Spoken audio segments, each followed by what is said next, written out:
अर्थातच आज भारतात हजारो महिला डॉक्टर आहेत, पण एक वेळ अशी होती जेव्हा स्त्रियांना घराबाहेर पडणंही समाजाला मान्य नव्हतं. आणि त्या काळात एक तरुण स्त्री भारताबाहेर हजारो किलोमीटर दूर जाते आणि डॉक्टर बनते. त्या होत्या आनंदीबाई जोशी. सन 1865 मध्ये महाराष्ट्रात जन्मलेल्या आनंदीबाईंचं मूळ नाव होतं यमुना आणि त्या पारंपरिक ब्राह्मण कुटुंबात जन्मल्या. त्या काळात मुलींचं शिक्षण जवळजवळ अस्तित्वातच नव्हतं आणि फक्त वयाच्या 9व्या वर्षी त्यांचं लग्न गोपाळराव जोशी यांच्याशी झालं. पण इथे त्यांच्या आयुष्यानं वेगळं वळण घेतलं. गोपाळराव हे शिक्षणाच्या विचाराचे होते. त्यांनी आनंदीबाईंना शिकायला प्रोत्साहन दिलं. मात्र आनंदीबाईंच्या आयुष्यात एक मोठी दुःखद घटना घडली. वयाच्या 14व्या वर्षी त्यांना एक मुलगा झाला, पण योग्य वेळी योग्य वैद्यकीय उपचार न मिळाल्यामुळे फक्त 10 दिवसातच तो मरण पावला.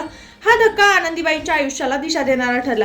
त्यांनी ठरवलं भारतातील महिलांना उपचार मिळाले पाहिजेत आणि त्यासाठी डॉक्टर बनायला हवं. एका महिलेने, त्या काळात एका भारतीय स्त्रीनं परदेशात जाऊन शिक्षण घेणं हा त्या काळच्या समाजासाठी खूप मोठा धक्का होता.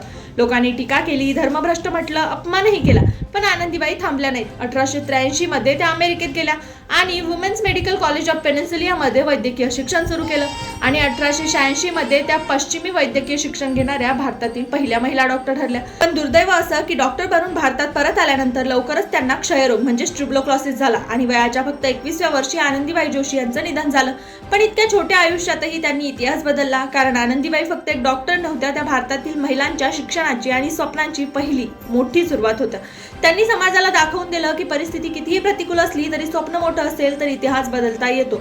आणि म्हणूनच आजही आनंदीबाई जोशी भारतातील महिलांच्या शिक्षणासाठी इतिहासात एक प्रेरणादायी अध्याय म्हणून उभ्या आहेत. तुम्हाला माहिती होतं का? मला कमेंट करून सांगा. चॅनलला फॉलो आणि सबस्क्राईब करायला विसरू नका. भेटूया अशाच नवनवीन माहितीसोबत.